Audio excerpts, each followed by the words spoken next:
নমস্কার, আমি সুমনা। আমার নতুন একটি ভিডিওতে তোমাদের সবাইকে স্বাগত জানাই। কেমন আছো তোমরা সবাই? আশা করি তোমরা সবাই খুব ভালো আছো।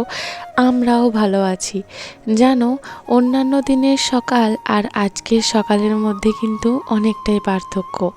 আজকে ভেবেছি তোমাদেরকে আমি আমার এই কয়েকদিনে ঘটে যাওয়ার মধ্যে কিছু না বলা কথা, না বলা গল্প, একটা ভীষণ বড় খুশির খবর এবং ভীষণ বড় একটা জিনিস ঘটে গেছে, যেটা তোমাদের সাথে এই আজকে বলবো, তোমাদেরকে বলবো বলবো করে বলার হয়ে উঠছে না। তাই ভাবলাম আজকে তোমাদের সাথে সবটা শেয়ার করতে হবেই হবে। তো চলো, অন্য দিনের সকাল আর আজকের সকালের মধ্যে পার্থক্য কেন বললাম সেটা আগে বলি। অন্য দিনের সকাল আমার খুব ভোরে হয় এবং ভোর থেকে উঠে থেকেই দৌড়াদৌড়ি শুরু হয়ে যায়, একটার পর একটা কাজ করতেই থাকি। কিন্তু আজকের সকালটা কিন্তু সেই রকম একদমই না। আমার সকাল হয়েছে অনেকটা লেট করে, প্রায় ধরো 8টা সাড়ে 8টার দিকে। আমি ঘুম থেকে উঠে পড়েছিলাম জানো। ন্যাচারালি যে সময়টাতে আমার ঘুম ভাঙে প্রত্যেক দিন, তোমার অ্যালার্ম দেওয়া ঘড়িতে না থাকলেও যে টাইমটাতে রোজ সকালে তোমার ঘুম ভাঙে, তোমার শরীর জানান দিয়ে যায় সেই টাইম হয়ে গেছে, এবার তুই ঘুম থেকে ওঠ। তো আমার ক্ষেত্রেও সেই সেমই জিনিস ঘটে প্রত্যেক দিন, ঘড়ি অ্যালার্ম দিই বা না দিই। আজকেও তার অন্যথা হয়নি, উঠেওছিলাম। কিন্তু ওঠার পর যখন দরজাটা খুলে বাইরে এলাম, সকালের যে আলো আমার চোখে লাগলো, বিশ্বাস করো আমি সকালে সেই আলো নিতে পারিনি।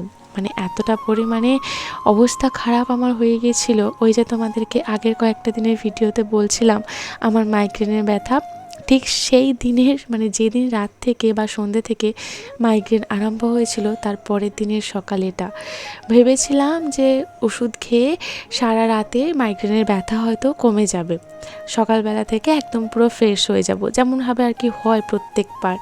জানো, সারা রাত যখন আমি চোখ বন্ধ করে রয়েছি, ঘুমাচ্ছি রাত্রেবেলায় তো ন্যাচারালি চারিদিক তো অন্ধকার থাকবেই, আলোর তো সেরকমভাবে ছিটেফোঁটা সেরকম কিছু থাকে না। অন্ধকারের মধ্যেও সারা রাত আমি ঘুমাতে পারিনি। চোখটা হালকা করে খুলছি, আমি চোখ খুলতে পারছিলাম না। হালকা করে চোখটা খুলে সেই মাথায় তীব্র ব্যথা, সেই অন্ধকারের মধ্যেও। সারা রাত আমি আমার মেয়েকে একটু চোখের দেখা দেখতেও পাচ্ছিলাম না। সারা রাতে অশ্মি বারবারই ব্রেস্ট ফিড করে, কিন্তু আমার মেয়ে যখন আমার কাছে ব্রেস্ট ফিড করার জন্য আসছে, তখন আমি চোখ বন্ধ করেই ওকে ব্রেস্ট ফিড করাচ্ছিলাম। সারাটা রাত কীভাবে কেটেছে তোমরা কল্পনা করতে পারবে না। সকালবেলা ঘুম থেকে উঠে বাইরে আসার পর যখন সেই সকালের দরজাটা খুললাম, যে চোখে যখন আলোটা পড়লো সকালের, আর থাকতে পারছিলাম না। এসে আবার আমাকে শুয়ে পড়তে হয়েছিল। তোমাদের দাদাভাই যদিও এসেছে, সেই তারপরে অশ্মি উঠেছে, অশ্মিকে খাইয়েছে, ব্রাশ করিয়েছে, ড্রেস আপ করিয়েছে, সব কিছুই তোমাদের দাদাভাই করেছে। সকাল থেকে আমার কাজকর্ম যে সমস্ত টুকটাক থাকে সেগুলোও সে সমস্ত কিছু কমপ্লিট করেছে। এমনকি অশ্মিকে খাইয়ে ওকে নিয়ে বাজারও গেছে। দিনটা ছিল শনিবার। তোমাদের দাদাভাই তো জানো যে শনিবার শুক্রবার রাতে আসে, আর শনিবারেতে হাট বাজারটা করে দিয়ে যায় সারা সপ্তাহের। তো অশ্মিকে তো দেখে রাখা আমার পক্ষে সম্ভব নয়। দেখেছে যে আমি বিছানা থেকে উঠতেই পারছি না, বিছানা থেকে উঠতে পারা তো দূরের কথা, চোখ খুলতে পারছি না, চোখের দুটো পাতা আমি খুলতে পারছি না, এতটুকু আলো আমি সহ্য করতে পারছি না। তো তার মাঝখানে অশ্মিকে দেখে রাখা, কোথায় দৌড়াদৌড়ি করছে সেই সমস্ত কিছু দেখা আমার পক্ষে সম্ভব নয়। তো সেই জন্য তোমাদের দাদাভাই ওকে সাথে নিয়ে গিয়েছিল বাজার, হাট করতে। তো ও হাটে বেরিয়ে যাওয়ার পর আমি একটুখানি উঠলাম, কষ্ট করে উঠে একটা মেডিসিন খেলাম, যে মেডিসিনটা আমি সচরাচর নিই না। ওর প্রচুর সাইড এফেক্ট আছে, কিন্তু বাধ্য হয়ে আমাকে নিতেই হলো। তার কারণ আজকে আমাকে যেতে হবে এক জায়গায়। তো সেখানে যাওয়াটা খুবই ইম্পর্টেন্ট। সে আমার যা হয়ে যা হবে হোক আর কি, সেই জন্য বাধ্য হয়ে একটা মেডিসিন আমাকে খেতেই হলো। তো সেটা খাওয়ার পর দেখলাম ব্যথাটা আমার কমলো। তারপর স্নানটা করে নিলাম। কিছু সকালে টুকটাক কাজ ছিল, সব কিছুই তোমাদের দাদাভাই কমপ্লিট করে নিয়েছিল, জাস্ট সামান্য কিছু কাজ ছিল। তো সেগুলো করে স্নান করে আমার শাশুড়িমাকে আমি বললাম যে পুজোটা আজকে আমি করছি। পুজোটা আজকে করার একটা কারণ আছে। কারণ হলো এই যে আমার মেয়ের আজকে স্কুলের ইউনিফর্মের মাপ নেওয়া হবে, মেজারমেন্ট নেওয়া হবে। হ্যাঁ, আমার মেয়ে স্কুলে ভর্তি হয়ে গেছে। এটা তোমাদের সাথে শেয়ার করা হয়নি, সেজন্যই ভাবলাম একটু ঠাকুরকে পুজো দিই, একটু প্রদীপ জ্বালাই। ন্যাচারালি সকালবেলায় ঠাকুরকে যখন আর কি পুজো করা হয় তখন কিন্তু প্রদীপ জ্বালিয়ে পুজো করাটা হয় না, সাধারণত ধূপ দিয়ে জল পুষ্প এই সমস্ত কিছু দিয়ে আর কি পুজো করা হয়। কিন্তু আজকে আমার খুব ইচ্ছে হলো ঠাকুরের সামনে একটুখানি প্রদীপটাও জ্বালাই, কারণ এই মেয়েকে অ্যাডমিশন করিয়ে রেখে এসেছি, তারপরে এটা ওর ফার্স্ট স্টেপ স্কুলের। ওকে ওর যে ড্রেস তৈরি করা হবে তো তার মেজারমেন্টের জন্য আমাকে ফোন করেছিল দুদিন আগে, আজকে যেতে হবে। এই দিনটার জন্য আমি ভীষণ এক্সাইটেড ছিলাম জানো। আমার মেয়ে এত ছোট্ট রত্তি মেয়ে, তোমরা তো জানো আমার মেয়ে কত ছোট, জাস্ট 3 বছর। তো আমি জানি সমস্ত বাচ্চাই 1 বছর 1.5 বছর 2.5 বছর 2 বছর থেকে বাচ্চা অনেক আগে থেকে স্কুলে যায়, কিন্তু আমার বাচ্চা আমার কাছে মানে বুঝতেই পারছো, প্রত্যেক মায়ের কাছে তার বাচ্চা স্পেশাল তো হবেই, সেরকম আমার কাছেও আমার রশ্মি রানী খুব স্পেশাল, আমার প্রাণ। তো সেই বাচ্চা মেয়েটা নতুন স্কুল ড্রেস পরবে, কাঁধে ব্যাগ ঝুলিয়ে স্কুলে যাবে, এটা আমার কাছে বিশাল বড় একটা ব্যাপার। তো সেই জন্য আমি ভীষণ এক্সাইটেড ছিলাম জানো এই দিনটার জন্য, কিন্তু কোথা থেকে কী হয়ে গেল। যাই হোক, ঠাকুরকে খুব ভালো করে পুজো করছিলাম। আমি যখন বাবার বাড়িতে ছিলাম তখন একদিন তোমাদের দাদাভাই গিয়েছিল আমাদের বাবার বাড়িতে। সেই দিন আমি তোমাদেরকে বলেছিলাম যে একদিন তোমাদের দাদাভাই আমার মঙ্গলপুরের বাড়িতে গিয়েছিল। সেই দিন ভিডিও করাও আমি স্টার্ট করেছিলাম যখন অস্মিকে আমরা রেডি করছিলাম অ্যাডমিশন করানোর জন্য। সেই দিনটাও আমার কাছে ভীষণ একটা স্পেশাল দিন ছিল জানো। আমি কত কিছুই প্ল্যান করেছিলাম ভিডিও করব, এই যে দিনটা আমি স্মৃতির খাতায় রেখে দেব। আজ থেকে 10 বছর পর যখন আমি দেখব যে প্রথম ওর অ্যাডমিশন ওকে করাতে নিয়ে গিয়েছিলাম, ভীষণ খুশির দিন ছিল। কিন্তু মাঝখানে ঘটে গিয়েছিল বিপত্তি। এই যে আমার যিনি আর কি বলবো, যাই বলো, আমার অস্মির বাবা আর কি, আমার মেয়ের বাবা, আমার হাজব্যান্ড, আমার স্বামী, যাই হোক আমার পতি পরমেশ্বর, তার সাথে আমার প্রচুর ঝগড়া হয়ে গেছিলো। ঝগড়া এই কারণে, আমার মেয়ে একরকমভাবে সাজতে চাইছিল যে সাজটা একেবারেই বেমানান, ও তো বাচ্চা, ওকে তো বোঝাতে হবে। কিন্তু মেয়ের বাবা এমন, এই একরত্তি বাচ্চা যা বলবে ওর বাবা তাই করবে এখন থেকেই, যেটা আমার অনেক সময় আমি বিরোধিতা করি যে সেটা করা উচিত নয়।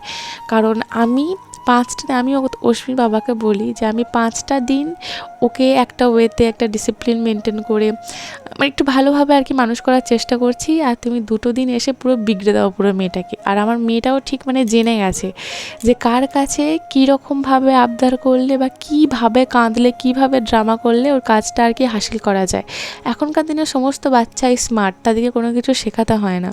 আমার মেয়েও তাই, বাবার কাছে কোনো কিছু আবদার করলে যদি বাবার কাছে সে আবদার যদি পূরণ না হয়, সেখানে কান্নাকাটি, চোখ দিয়ে গঙ্গা যমুনা বয়ে যাওয়া, সেই কী কাণ্ডটাই না করে ওর বাবা থাকলে। কিন্তু ওই বাচ্চাটাই যখন ওর বাবা চলে যায় কলকাতা, আমার কাছে যখন থাকে তখন কিন্তু ওই বাচ্চাটাই পুরো চেঞ্জ হয়ে যায়। মানে তখন আমি যা বলবো সেরকমভাবেই চলবে, আমার সাথে তাল মেলানোর চেষ্টা করবে, মানে সেই বাচ্চাটা পুরো চেঞ্জ হয়ে যায়। কিন্তু আবার যখন ওর বাবা আসে সেই বাচ্চাটা আবার চেঞ্জ হয়ে যায়। মানে কী আর বলবো তোমাদেরকে, আমি কী যন্ত্রণায় আমি ভুগছি। যাই হোক, অস্মিকে সামলানো ইজি এখন আমার কাছে, কিন্তু ওই আমার আর একটা বড় বাচ্চা অস্মির বাবা, যাই হোক ওই বাচ্চাটাকে সামলানো আমার এখন ভীষণ একটা কি বলবো, সামলাতে আমি কাহিল হয়ে পড়ছি। যাই হোক, সেদিন আমাদের মধ্যে বীভৎস ঝগড়া আরম্ভ হয়ে গেছিলো। তো সেই ঝগড়ার চোটে পুরো মেজাজ দুজনেরই বিগড়ে যায়। তো যাই হোক, মেজাজ দুজনের বিগড়ে গেলেও অ্যাডমিশনটা করিয়ে এসেছিলাম খুব সুন্দরভাবে, এবং আমাদের মধ্যে যে সমস্ত কোয়ারি ছিল যা ছিল সেই সমস্ত কিছু আমরা মিটিয়ে এসেছিলাম। তো ফাইনালি ওই স্কুলেই ভর্তি করেছি।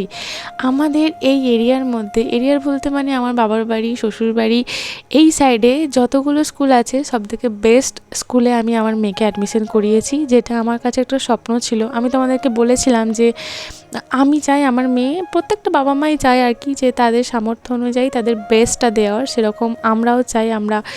আমাদের মধ্যে যতই ঝগড়া হোক না কেন, কিন্তু একটা পয়েন্টে আমি আর অস্মির বাবা আর কি ঠিক, যে হ্যাঁ মেয়ের দিক থেকে সবথেকে হাইটাই আমাদের সামর্থ্য অনুযায়ী সবথেকে হাই কোয়ালিটি বা বেস্ট সেটাই আমরা দেওয়ার চেষ্টা করব।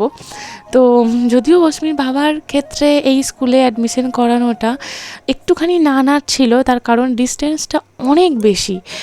তোমাদের হয়তো মনে থাকবে যে গত কয়েক মাস আগে অস্মিকে একটা স্কুলে আমরা অ্যাডমিশন করিয়েছিলাম, কিন্তু সেই স্কুলে অস্মিকে আমরা ফাইনালি পাঠাবো না, তার কারণ সেখানের পরিবেশ আমাদের পছন্দ হয়নি। সিবিএসসি বোর্ড হলেই তো হবে না, একটা পরিবেশের দরকার পড়ে, যে পরিবেশের মধ্যে বাচ্চাটা বেড়ে উঠবে সেই পরিবেশটা আমাদের পছন্দ হয়নি, দুজনেরই পছন্দ হয়নি। আমাদের মনটা খুব খারাপ হয়ে গিয়েছিল, কারণ আমাদের এরিয়ার মধ্যে ওটা একটা সবথেকে নিয়ারেস্ট সিবিএসসি বোর্ডের স্কুল ছিল। তো তারপরে যে স্কুলটা ছিল সেটা অনেকটাই দূর। তো সেই জন্য অশ্মির বাবার দিক থেকে একেবারেই না, কারণ এত ছোট বাচ্চাকে অত দূরে পাঠানোটা খুব রিস্ক, যে মানে দাদাভাই আর কি একদমই চাইছিল না, কারণ অশ্মির খুব কষ্ট হবে এই ভেবে, মানে মেয়ে প্রান্ত যাই হোক। তো কিন্তু আমি চাই আমার মেয়ে প্রথম থেকেই স্ট্রাগল করা শিখুক। আমি জানি প্রথম 1 মাস 2 মাস খুবই কষ্ট হবে, যেহেতু অতটুকু প্রাণ আমি জানি, কিন্তু শরীরের নাম মহাশয়, আস্তে আস্তে সব কিছু সয়ে যাবে, সেও ধাতস্থ হয়ে যাবে, আমিও ধাতস্থ হয়ে যাব, কিন্তু সে একটা বেটার পরিবেশ পাবে, বেটার এডুকেশন পাবে, বেটার লাইফ পাবে, মানে ওর মধ্যে একটা অন্যরকম জিনিস শেষ তৈরি হয়ে যাবে। কারণ একটা স্কুল কীরকম হয় বলো, একটা ম্যাক্সিমাম সময় তুমি সেখানেই থাকছো দিনের। ও সকাল 7টার সময় হয়তো এখান থেকে যাবে, আসবে দুপুরবেলা, তো ম্যাক্সিমাম সময়টা কিন্তু ওই স্কুলের মধ্যে থাকবে। তো স্কুলের একটা বাচ্চা যখন বেড়ে ওঠে, স্কুলের যে কতটা ওর মধ্যে গুরুত্বপূর্ণ একটা দিক সে গ্রহণ করে স্কুল আমাদের জীবনে, মানে কি বলবো, সে তো তোমরা সবাই জানো, আমরা সবাই জানি স্কুল আমাদের কাছে কি। তো সেখানেই একটা মানুষের, একটা বাচ্চার ব্যক্তিত্ব গঠন হয়ে যায়।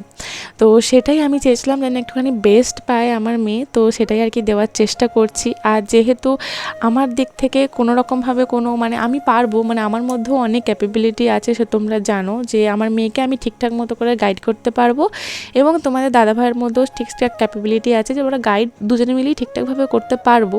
তো সেই জন্যই আর কি এগোনো। তো ডিস্টেন্সটার জন্য তোমাদের দাদাভাই এখনও খুঁতখুত করছে, অ্যাডমিশন করানোর পরও, মেজারমেন্ট করানোর পরও, কিন্তু আমার দিক থেকে আমি জানি আমার মেয়ে পারবে, আমি পারবো, আমার মধ্যে একদম ফুল পজিটিভিটি আছে। তোমাদের দাদাভাই এখন আর কি ওই দোনামোনা করছে। যাই হোক, সেই দিনটা ছিল মেজারমেন্ট ডে, ভীষণ খুশি হয়েছিলাম যে যেতেই হবে। আর এই মুহূর্তে মাইগ্রেনের ব্যথা জাস্ট হালকা হালকা হচ্ছে, কিন্তু স্কুলে যাওয়ার পর একদমই ছেড়ে গিয়েছিলো, কারণ আমি একটা খুব কড়া পাওয়ারের একটা ওষুধ খেয়েছিলাম, যেটা খাওয়া একদমই উচিত নয়, আমি খাই না, কিন্তু কিছু করার নেই, আমাকে ওই দিন খেতেই হয়েছিল। মেয়েকে রেডি করলাম, নিজে স্নান টান করলাম, করে তো পুজো করলাম, সেটা তোমরা দেখলে। তারপরে যখন আমি একটুখানি খেতে বসেছিলাম, তারপরেই আর কি ওরা হাট থেকে চলে এসেছিলো। তো ওরা হাট থেকে আসার পর ওদেরকে রেডি করলাম, মানে ওদেরকে বলতে অস্মিকে রেডি করে এরপর আমরা বেরোচ্ছি। অস্মির বাবা কিছু কুল নিয়ে এসেছিলো জানো, বর্ধমান বলছি, কলকাতা থেকে। তো সেই কিছু কুল নিয়ে এসেছিলো, সেই সমস্ত কুলে আর কি খাচ্ছিলাম সবাই মিলে। তো খেতে খেতে আর কি রেডি হচ্ছিলাম। তো ওদিকে টুকটাক ফাইলপত্রগুলো আমি গোছাচ্ছিলাম। আমি জানি আজকে কোনো ডকুমেন্টস লাগবে না, কিন্তু তা সত্ত্বেও বলা যায় না, যদি কোনো ডকুমেন্টসের প্রয়োজন হয়, তো সেই জন্য কিছু ডকুমেন্টস এটা ওটা হাবিজাবি নিচ্ছিলাম, কারণ একটা বাচ্চাকে নিয়ে যাওয়া মানে বুঝতে পারছো এটা ওটা টুকটাক লাগেই। তো সেই সমস্ত কিছু নিচ্ছিলাম, সেই জন্যই তোমাদের দাদাভাইকে বললাম যে তুমি জুতোটা পরিয়ে দাও, তাই ওইদিকে জুতোটা পরিয়ে দিচ্ছিল। প্রথমে যখন আমাকে স্কুল থেকে ফোন করে জানায় যে আমাদেরকে শনিবার যেতে হবে, মানে ডেটটা যখন জানায়, তখন আমি মাথা থেকেই বেরিয়ে গিয়েছিলো যে ওই ডেটটাতে শনিবার পড়ছে। আমাদের টাইম দিয়েছিল 11:30 থেকে 12:30 মধ্যে যেতে হবে, কিন্তু মানে আমি একটুখানি এক্সট্রা টাইম চেয়ে নিয়েছিলাম, কারণ আমি বলেছিলাম স্কুল থেকে আমাদের বাড়ি অনেকটাই দূর, আর মানে ওই দিন যে শনিবার পড়ছে ওই দিন যে অস্মির বাবা আসবে এটা আমার মাথাতেই ছিল না। আর এতটুকু বাচ্চাকে এতটা দূরে আমি নিয়ে যেতে চাইনি স্কুটি করে, কারণ এই রিস্কটা আমি অস্মিকে নিতে পারবো না, তার কারণ অস্মি এখন খুবই ছোট, আর ও গাড়িতে উঠলেই কিন্তু ঘুমিয়ে যায়। তো আমি একদিকে স্কুটি চালাবো, অস্মি পিছনে ঘুমিয়ে যাবে, এই রিস্ক করে তো অত দূর নিয়ে যাওয়া সম্ভব নয়। আমি ভেবেছিলাম যে আমি বাসে করে নিয়ে যাব, কারণ বাসে এখান থেকে যেতে কিন্তু অনেকটাই সময় লাগবে, কারণ অনেকটাই ঘুরু পথ। তো সেহেতু টাইমটা একটু বেশি চেয়ে নিয়েছিলাম। তারপরে যখন জানতে পারলাম যে সেই ডেটটা শনিবার পড়েছে, তোমাদের দাদাভাই আসবে, তখন তো খুশিতে আত্মহারা যে আমরা 3 জনে মিলেই যাচ্ছি। অ্যাডমিশনের দিন এভাবেই গিয়েছিলাম, তো ভেবেছিলাম তোমাদের সাথে শেয়ার করতে, সেদিন তো আর শেয়ার করতে পারিনি, তাই আজকেই তোমাদের সাথে শেয়ার করলাম। এই মেয়েটা, মানে আমি আমার কথা বলছি, এই মেয়েটা জানো গত সন্ধ্যে থেকে কাঁদছিল, মানে এতটা কষ্ট হচ্ছিল আমি সহ্য করতে পারছিলাম না, আমি মানে এতটা পরিমাণে কষ্ট হচ্ছিল আমাকে এক্ষুনি, মানে কিছুদিনের মধ্যেই আমাকে মেডিসিনের ডাক্তার দেখাতেই হবে। এতদিন আমি ফেলে রেখেছিলাম, ডাক্তার দেখাইনি, কিন্তু আমার এবার মাইগ্রেন ভয়ানক রূপ ধারণ করছে, আমাকে ডাক্তার দেখাতেই হবে। তো সেই মেয়েটার এখন মাথা যন্ত্রণা জাস্ট, মানে কি বলবো, জাস্ট হালকা হালকা হচ্ছে, কোনো ব্যাপার না। আর এখন হাসতে হাসতে কীভাবে যাচ্ছি, কেউ বলবে যে এই মেয়েটা এরকমভাবে ছিল?